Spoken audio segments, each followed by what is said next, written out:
Tenth class आज का हमारा टॉपिक है 19.4 जिसका नाम है मेटल्स। ऑलराइट, सबसे पहले कुछ इंट्रोडक्शन है एमसीक्यूज़ के लिए। कहता है nearly 3/4 elements shown in the periodic table are called metal. यानी अगर मैं पीरियोडिक टेबल के सारे एलिमेंट्स को 4 हिस्सों के अंदर डिवाइड कर लूँ या 4 डिब्बों के अंदर, तो उन 4 हिस्सों में से 3 हिस्से मेटल्स के होंगे। ठीक है, 3/4 से मुराद है कि पूरे पीरियोडिक टेबल के 4 हिस्से कर लिए जाएं, उनमें से 3 हिस्से मेटल्स होते हैं। ठीक है, मेटल्स शो रिमार्केबल प्रॉपर्टीज़, ये कोई बात नहीं है। Mostly metals occur in earth crust in the form of their oxide, hydroxide, carbonate and sulphide. तो ये लाइन का मकसद ये है कि जो ज़्यादातर मेटल हैं वो अकेली शक्ल में एग्जिस्ट नहीं करते, वो या तो ऑक्साइड की शक्ल में होंगे, या हाइड्रोक्साइड की शक्ल में, या कार्बोनेट की शक्ल में, या सल्फाइड की शक्ल में, यानी वो किसी ना किसी कंपाउंड की शक्ल में मौजूद होते हैं। अब यहाँ से मेटल की डेफिनेशन शुरू हो रही है। Metals have tendency to lose electrons. बेटे ये बात तो हम शुरू से पढ़ते आए हैं कि जो चीज़ इलेक्ट्रॉन को लूज़ कर सकती है वही तो मेटल्स होते हैं। तो मेटल्स इलेक्ट्रॉन को लूज़ कर सकते हैं एंड फॉर्म कैटाइंस, और ख़ुद कैटाइंस बन जाते हैं। जैसा कि Na यानी सोडियम एक मेटल है, तो सोडियम तब्दील होगा Na पॉजिटिव और साथ में इलेक्ट्रॉन निकाल देगा। ठीक है, तो ये मेटल है, इसने इलेक्ट्रॉन को लूज़ किया और ख़ुद कैटाइन बन गया। कैटाइन यानी positive ion. Alright, so usually they form ionic bond with other element, क्योंकि ये इलेक्ट्रॉन को लूज़ कर देते हैं और जो दूसरा एलिमेंट होगा वो इलेक्ट्रॉन को गेन कर लेगा, कंप्लीट ट्रांसफ़र हो जाएगा, और ऐसी बॉन्ड आपने आयनिक बॉन्ड समझी हुई है। सो बहरहाल मेटल कौन सी बॉन्ड बनाते हैं? Ionic bond. तो बच्चे ये मेटल का बेसिकली इंट्रोडक्शन है जिसमें डेफिनेशन है या कोई एक आधा एमसीक्यूज़ है। अब हम रिएक्शंस पढ़ेंगे। सो सबसे पहले है reactions of metals with cold water, यानी ठंडे पानी के साथ मेटल कैसे रिएक्ट करते हैं। जी तो बेटे मैं सबसे पहले ना ग्रुप 1 और ग्रुप 2 को बना लेता हूँ। ग्रुप 1 और ग्रुप 2 दोनों मेटल्स के ग्रुप हैं। ग्रुप 1 होता है अल्कली मेटल और ग्रुप 2 होता है अल्कलाइन अर्थ मेटल।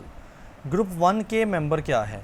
लिथियम है। बेटा मुझे पता है इसके ऊपर हाइड्रोजन भी आता है, लेकिन वो बेसिकली मेटल एक टिपिकल मेटल नहीं है, उसके बारे में डिबेट होती है काफ़ी। तो हम लिथियम से शुरू करते हैं। सोडियम, पोटाशियम के, Rb, रुबिडियम, सीजियम, फ्रेंसियम। ठीक है, ये ग्रुप 1 के सारे मेटल्स हैं। ग्रुप 2 के जो मेटल्स हैं वो है beryllium, magnesium, calcium, strontium, barium, radium. ये ग्रुप 1 और ग्रुप 2 के सारे मेटल्स हैं। हमने जो पहला रिएक्शन देखना है बेटे वो कोल्ड वाटर के साथ है, यानी ये मेटल कोल्ड वाटर ठंडे पानी के साथ कैसे रिएक्ट करते हैं। जी तो बेटे अगर हम जनरल बात करें तो जनरल बात ये है कि ग्रुप 1 और ग्रुप 2 के ज़्यादातर मेंबर्स, ज़्यादातर मेटल कोल्ड वाटर के साथ काफ़ी विगरस रिएक्शन देते हैं। विगरस कहते हैं काफ़ी शदीद रिएक्शन देते हैं। तो हम एक मिसाल ले लेते हैं सोडियम Na की, जो कि ग्रुप 1 का ही मेंबर है। सो इसको मैंने कोल्ड वाटर यानी H2O से रिएक्शन करना है। तो बच्चे यहाँ पर क्या बनेगा? देखिए ये Na सोडियम है और ये ऑक्सीजन और हाइड्रोजन दो में से एक लेगा। तो Na सोडियम, ऑक्सीजन, हाइड्रोजन एक ले लेगा, तो क्या बनेगा? NaOH, यानी सोडियम मेटल का हाइड्रो ऑक्साइड। साथ में हाइड्रोजन दो में से एक चला गया तो पीछे एक हाइड्रोजन बचेगा, लेकिन बच्चे इसको लिखना H2 है। अब आप कहेंगे यहाँ पे एक हाइड्रोजन बचा है और यहाँ पर दो कैसे आ गए? तो आप बैलेंस करने के लिए चले 1/2 लिख दें, क्योंकि अगर मैं काटना चाहूँ तो ये 2 से कैंसिल होगा, हाइड्रोजन स्टिल एक ही है। लेकिन फिर वही बात आ जाती है कि आपने हाइड्रोजन H2 की शक्ल में लिखना होता है। तो ये बात यहाँ पे लिखी है कि most of the element present in the first and second group of the periodic table. तो फर्स्ट और सेकंड ग्रुप के ज़्यादातर की बात हो रही है। React vigorously with the cold water, तो कोल्ड वाटर से विगरस रिएक्शन देते हैं, प्रोड्यूस करते हैं हाइड्रोक्साइड। जैसा मैंने सोडियम को रिएक्ट करवाया तो सोडियम हाइड्रोक्साइड बना और बेटे हाइड्रोजन गैस बनती है। तो सोडियम Na लिया, वाटर H2O लिया, और कौन सा वाटर है? कोल्ड वाटर है। तो NaOH यानी सोडियम का ही हाइड्रोक्साइड बन गया और बेटे यहाँ पे हाइड्रोजन गैस पैदा हो गई। जी तो बच्चे हमने अभी स्टेटमेंट दी कि ग्रुप 1 और ग्रुप 2 के ज़्यादातर मेंबर विगरस रिएक्शन देते हैं, ज़्यादातर, सारे नहीं। अब कुछ मेंबर्स ऐसे भी होंगे जो स्लो रिएक्शन देते होंगे ना कोल्ड वाटर के साथ, उनकी मिसाल में मैग्नीशियम आता है। तो अगर हम मैग्नीशियम का रिएक्शन करवाएं वाटर के साथ H2O के साथ, तो देखिए मैग्नीशियम ग्रुप नंबर 2 से बिलोंग करता है। सो बैलेंस के लिए आप 2 वाटर के मॉलिक्यूल ही यूज़ करेंगे। सो इससे क्या बनेगा, इससे मैग्नीशियम Mg का हाइड्रोक्साइड यानी MgOH ट्वाइस बनेगा और साथ में ज़ाहिर है हाइड्रोजन गैस लिबरेट होगी, रिलीज़ होगी। लेकिन बेटे ये जो रिएक्शन है ये क्या होगा, स्लो होगा, ये कोई इतना विगोरस रिएक्शन नहीं होगा। तो इस बात को देखें, magnesium how ever react with cold water slowly, magnesium react करता है स्लो, गिविंग मैग्नीशियम हाइड्रोक्साइड, तो आपके पास मैग्नीशियम हाइड्रोक्साइड बन जाता है एंड हाइड्रोजन गैस। और यहाँ पे ये वो रिएक्शन है लेकिन इन्होंने बैलेंस नहीं किया, यहाँ पर 2 आएगा और ये इक्वेशन भी बैलेंस हो जाएगी। अब बच्चे रिएक्शन नंबर 2 देखते हैं, reactions of metal with the steam. हमने अब स्टीम के साथ रिएक्शन करवाना है, तो स्टीम भी बेसिकली H2O पानी ही होता है, लेकिन पानी से हमने उसको हीट करके उसको भाप में तब्दील कर लिया, उसको स्टीम बना लिया। तो सबसे पहले रीडिंग है थोड़ी सी, कहता है the more reactive the metal, यानी जो भी आप मेटल लोगे वो जितना ज़्यादा रिएक्टिव होगा, the more readily it react with steam, तो वो स्टीम से उतना तेज़ी से रिएक्ट करेगा। तो ये तो बात बड़ी सिंपल है कि मेटल जितना रिएक्टिव होता है वो उतना ज़्यादा तेज़ी से रिएक्शन देता है। अब रिएक्टिव मेटल की मिसाल सबसे पहले दी गई है हमें। रिएक्टिव मेटल कौन से हैं, लिथियम, सोडियम, पोटाशियम, ये तीनों ग्रुप नंबर 1 के मेटल्स हैं, लिथियम, सोडियम और पोटाशियम। और कैल्शियम भी रिएक्टिव है लेकिन कैल्शियम ग्रुप 2 का मेंबर है। ये तीनों क्या हैं बेटे, रिएक्टिव मेटल्स हैं। तो ये वायोलेंटली रिएक्ट करते हैं, यानी शदीद रिएक्शन करते हैं शिद्दत के साथ विद स्टीम, यानी स्टीम से इनका रिएक्शन क्या होता है, काफ़ी वायलेंट होता है। And the reaction can be dangerous, इतना शदीद कि वो नुकसानदेह हो सकता है। जी तो बच्चे अब हम दूसरा रिएक्शन यानी स्टीम के साथ रिएक्शन पढ़ रहे हैं, ठीक है। स्टीम के साथ जो रिएक्टिव मेटल्स होते हैं, रिएक्टिव मेटल्स, पहले मैंने उनकी आपको लिस्ट दिखा दी, 3 ग्रुप 1 में से थे और एक कैल्शियम ग्रुप 2 में से था, वो आपने देख लिया। उसके बाद रिएक्टिव मेटल के बाद हमारे पास नॉन रिएक्टिव मेटल भी तो होंगे, या लेस रिएक्टिव मेटल कह सकते हैं उसको, आपने लेस रिएक्टिव ही कहना है। ऐसे मेटल जो स्टीम से रिएक्शन बहुत थोड़ा देते हैं, उनमें जो सबसे टॉप पे है वो बेरिलियम है, ग्रुप 2 का, जो कि पहला मेंबर बनता है। तो अगर मैं इस बेरिलियम को, Be को H2O वाटर के साथ रिएक्ट करवाता हूँ, लेकिन आपने याद रखना है कि ये जो पानी है ना H2O, ये स्टीम है, ये स्टीम की शक्ल में है, तो बच्चे रिएक्शन होता नहीं है, यानी इतना लेस रिएक्टिव है कि रिएक्शन होता नहीं है। तो आपको टेम्परेचर कितना करना पड़ता है, 700 डिग्री सेल्सियस, यानी बहुत हाई टेम्परेचर, तो रिएक्शन हो जाएगा। तो रिएक्शन में होगा क्या, ये जो बेरिलियम Be है ना, ये इस ऑक्सीजन से मिलेगा और बन जाएगा BeO, यानी इसी बेरिलियम का ऑक्साइड बन जाएगा। और साथ में ये जो H2 गैस है, ये गैस की शक्ल में यहाँ से लिबरेट हो जाएगी। तो बेरिलियम का जो रिएक्शन है वो काफ़ी स्लो होता है। सो कहता है बेरिलियम और साथ ही एलुमिनियम भी इसी कैटेगरी का मेटल है, लेकिन याद रखिएगा जो एलुमिनियम है वो ग्रुप नंबर 3 से बिलोंग करता है, ठीक है। लेकिन ये दोनों क्या करते हैं, सुस्त रिएक्शन देते हैं।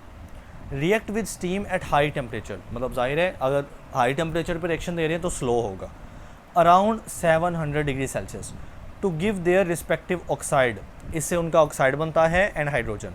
जैसा कि बेरिलियम को वाटर H2O स्टीम के साथ रिएक्शन करवाया तो बेरिलियम का ये ऑक्साइड बना और साथ में हाइड्रोजन निकल गई। अब बच्चे देखें ना, जो स्टीम के साथ रिएक्शन है उसकी 2 कैटेगरी बन गई, एक जो रिएक्टिव मेटल है जिसको मैंने रीड करवा दिया है, एक जो लेस रिएक्टिव मेटल हैं जिनके लिए आपको काफ़ी हाई टेम्परेचर देना पड़ता है, और थर्ड कैटेगरी कौन सी होगी, जो मॉडरेट रिएक्टिव मेटल हैं, ऐसे मेटल जो कि मॉडरेट यानी दरमियाना सा रिएक्शन करते हैं। सो ये मॉडरेट रिएक्टिव मेटल भी ज़ाहिर है होंगे, जो स्टीम से कैसा रिएक्शन देंगे, दरमियाना सा रिएक्शन देंगे। उनमें जो टॉप पे हमें नाम मिलता है that is the magnesium, again it is a group 2 member, ठीक है। सो अगर मैं मैग्नीशियम का रिएक्शन करवाता हूँ H2O के साथ, लेकिन स्टिल आपने क्या याद रखना है कि ये मैग्नीशियम जो है जो वाटर है H2O, ये स्टीम की शक्ल में है, ठीक है। तो अब रिएक्शन में क्या होगा, कि ये मैग्नीशियम इस ऑक्सीजन से मिलेगा तो मैग्नीशियम का ऑक्साइड ही बनेगा, और साथ में ये जो H2 गैस बची है ये गैस की शक्ल में निकल जाएगी। तो मॉडरेट रिएक्टिव मेटल कौन से होते हैं? ऐसे जो स्टीम के साथ हम रिएक्शन पढ़ रहे हैं ना, जो स्टीम के साथ दरमियाने किस्म का रिएक्शन दें, जैसा कि मैग्नीशियम उनमें आता है। जी, तो कहता है मैग्नीशियम और बाकी भी है, मैंने आपको सिर्फ एक मिसाल दी ना, मैग्नीशियम हो गया, आयरन हो गया, जिंक हो गया, हैव मॉडरेट रिएक्शन, दरमियाना से रिएक्शन देते हैं विद स्टीम के साथ, प्रोड्यूसिंग देयर रिस्पेक्टिव ऑक्साइड। और यहाँ भी मैग्नीशियम यूज़ किया तो मैग्नीशियम का ऑक्साइड ही बनेगा, और साथ यहाँ भी हाइड्रोजन गैस इवॉल्व हो जाएगी। जी, तो अभी थर्ड रिएक्शन है आपका reaction of metals with oxygen. अब हम ऑक्सीजन के साथ रिएक्शन देखेंगे। बच्चे देखिए, एक बात याद रखिएगा, जो ऑक्सीजन से रिएक्शन होता है ना, ये रिएक्शन बेसिकली बर्निंग का होता है, यानी जलने का। तो कोई चीज़ जब जलती है इट मीन वो ऑक्सीजन से रिएक्शन करती है, या उल्टा कह लें, ऑक्सीजन से रिएक्शन होता है इट मीन वो चीज़ जल रही होती है। जी, तो सबसे पहले थोड़ा रीड करेंगे देन रिएक्शन देखेंगे। कहता है metals react with oxygen, metals oxygen से रिएक्ट करते हैं टू गिव मेटल ऑक्साइड, और मेटल का ऑक्साइड बनता है। आप कहेंगे देखें यहाँ भी तो उसी मेटल का ऑक्साइड, देखिए मैग्नीशियम मेटल है, मेटल का ऑक्साइड बना था, हालांकि यहाँ पर स्टीम है, वाटर है। तो बच्चे साथ में हाइड्रोजन गैस भी तो बनी थी। तो ऑक्सीजन के साथ ऐसा नहीं होता। ऑक्सीजन में जब ऑक्सीजन के साथ रिएक्शन होता है ना मेटल का, तो सिर्फ मेटल का ऑक्साइड बनता है, कोई बाय प्रोडक्ट, कोई हाइड्रोजन कुछ भी नहीं बनता। ठीक है, अब अगली बात वही है, the ease of the reaction, यानी ये रिएक्शन कितना ईज़, आसानी से होगा, ईजीली होगा, and the type of oxide which is formed, और किस टाइप का ऑक्साइड बनेगा रिएक्शन के अंदर, depend upon the reactivity of the metal. ये तो सिंपल सी बात है कि कैसा रिएक्शन होगा, प्रोडक्ट कैसा बनेगा, ये डिपेंड करता है कि जो मेटल यूज़ कर रहे हो वो कितना रिएक्टिव है या कैसा रिएक्टिव है, एंड द कंडीशन यूज़, और कंडीशन पे डिपेंड करता है कि आप कितना टेम्परेचर दे रहे हो, कितना प्रेशर दे रहे हो, और कितना कैटलिस्ट यूज़ कर रहे हो। बहरहाल ये सारी यहाँ से यहाँ तक एक बार रीड कर लेना है, दैट्स इट। अब बच्चे सबसे पहले मैं आपको कौन सा पढ़ा रहा हूँ, मैं आपको ऑक्सीजन के साथ रिएक्शन करवा रहा हूँ, जो कि हमारा तीसरा रिएक्शन है।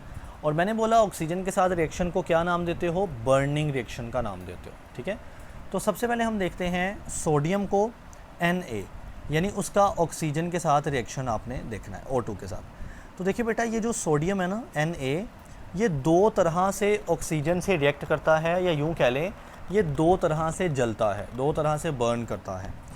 नंबर 1 केस है कि सोडियम अपने 4 एटम्स लेता है, 4 मॉलिक्यूल लेता है, कुछ भी कह लें, और नंबर 2 है कि वो अपने 2 यूज़ करता है। ठीक है, और जब वो 4 लेता है ना तो उससे बनता है Na2O, और बैलेंस करने के लिए इसके 2 मॉलिक्यूल बनते हैं।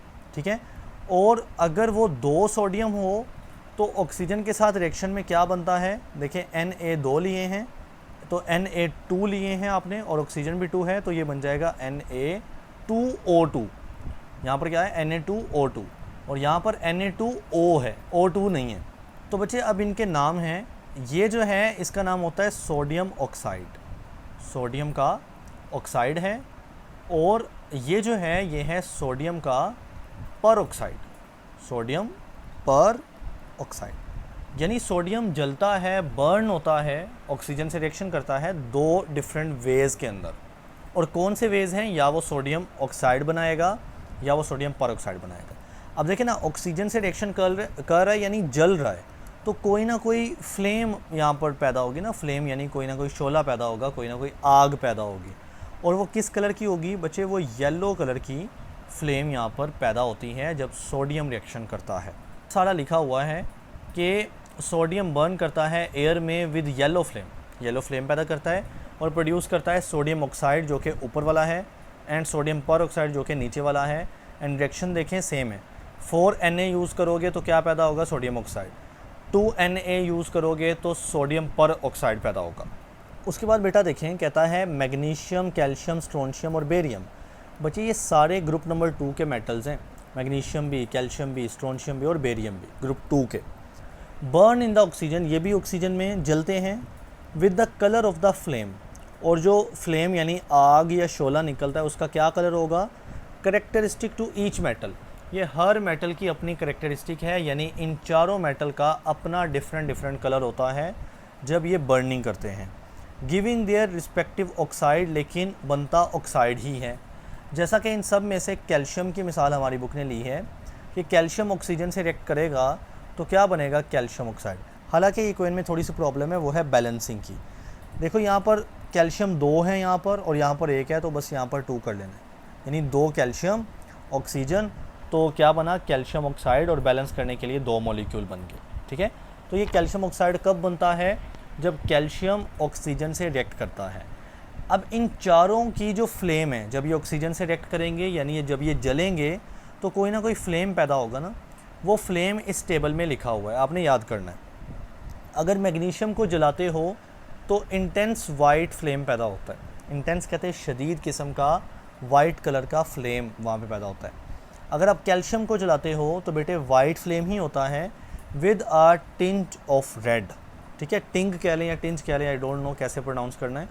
तो रेड सी उसमें थोड़ी सी शेड होती है, लेकिन वो ज़्यादा उसका हिस्सा वाइट ही होता है। ठीक है, उसके बाद अगर आप स्ट्रोंशियम SR को जलाते हो तो बेटे क्रिम्सन फ्लेम पैदा होता है, और ये है क्रिम्सन फ्लेम।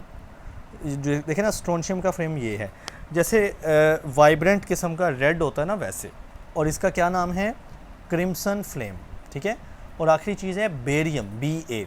अगर इसको हम जलाएं, ऑक्सीजन से रिएक्शन करवाएं तो पेल ग्रीन फ्लेम बनता है, जैसा कि यहाँ पर पेल कहते हैं मध्यम सा ग्रीन कलर का। तो बेटे ये MCQs बनना है कि कैल्शियम को जलाने से कौन सा फ्लेम, कौन से कलर का फ्लेम आएगा, स्ट्रोंशियम से कौन सा और बेरियम से कौन सा आएगा, ये याद करना है आपने जी। तो बेटे अब लास्ट रिएक्शन है reaction of metal with dilute acid, यानी इसमें हमने ये सीखना है कि जो मेटल्स हैं वो डाइल्यूट एसिड से किस तरह का रिएक्शन देते हैं।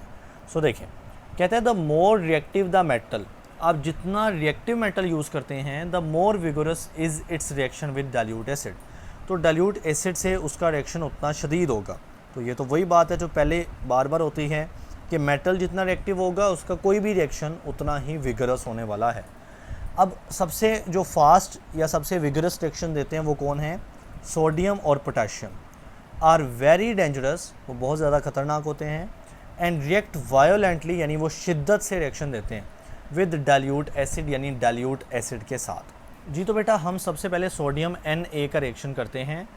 NaHCl के साथ रिएक्शन देगा काफ़ी ज़्यादा वायोलेंट विगरस रिएक्शन, और कैसे बनेगा, ये सोडियम Na इस क्लोरीन NaCl बन जाएगा, साल्ट बन जाएगा। ये क्या है, सोडियम क्लोराइड एक साल्ट है, और ये जो हाइड्रोजन एक बची है तो ये हाइड्रोजन निकल जाएगी, लेकिन H2 के शक्ल में। वही बात आप कहेंगे कि हाइड्रोजन एक है, यहाँ पे H2 कैसे आ गया, तो बैलेंस करने के लिए 1/2 लिख दो।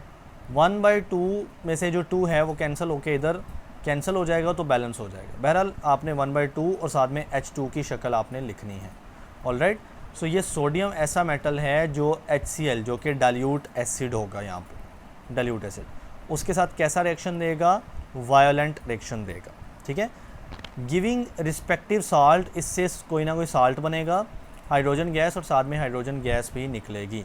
सो बेटा देखें, ये हमारे पास है सोडियम और पोटेशियम, और इनका रिएक्शन क्या होता है, काफ़ी ज़्यादा वायलेंट होता है। इसी तरह बेटे हम ग्रुप, ये जो सोडियम है ना, ये ग्रुप नंबर 1 का एक मेंबर है। हम ग्रुप नंबर 2 का एक मेंबर सपोज़ कर लेते हैं, मैग्नीशियम। ठीक है, अब मैग्नीशियम का मैं डाइल्यूट एसिड HCl के साथ रिएक्शन करवाता हूँ।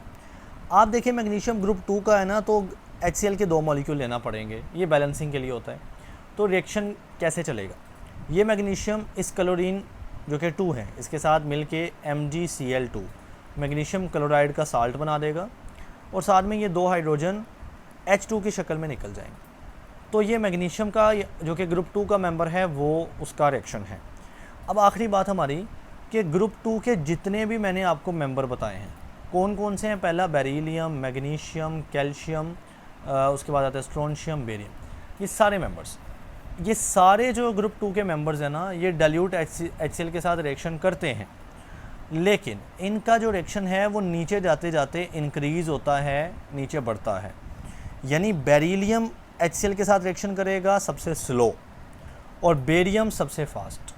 ऐसा इसलिए कि जैसे जैसे आप नीचे जाते जाओगे तो उन एटम्स का साइज़ बढ़ता जाता है, और जैसे साइज़ बढ़ता है उनकी रिएक्टिविटी भी बढ़ती है। सो कहता है ऑल ग्रुप 2 एलिमेंट, ग्रुप 2 में आने वाले जितने भी एलिमेंट्स होते हैं रिएक्ट विद डाइल्यूट एसिड, वो डाइल्यूट एसिड से रिएक्शन करते हैं, गिविंग देयर साल्ट, उनसे उनका साल्ट बन जाता है, एंड हाइड्रोजन गैस और हाइड्रोजन पैदा हो जाती है। और रिएक्शन का ट्रेंड कैसे है, reaction generally becomes more vigorous as we move down the group, जैसे हम ग्रुप में नीचे मूव करते हैं रिएक्शन विगोरस यानी शदीद होता जाता है, और ये मैग्नीशियम का वही रिएक्शन यहाँ पर लिखा हुआ है। अब सवाल की बात करें तो बच्चे ये सारे रिएक्शन या इन पूरी हेडिंग्स में से कोई एक रिएक्शन आपको सवाल बन सकता है शॉर्ट।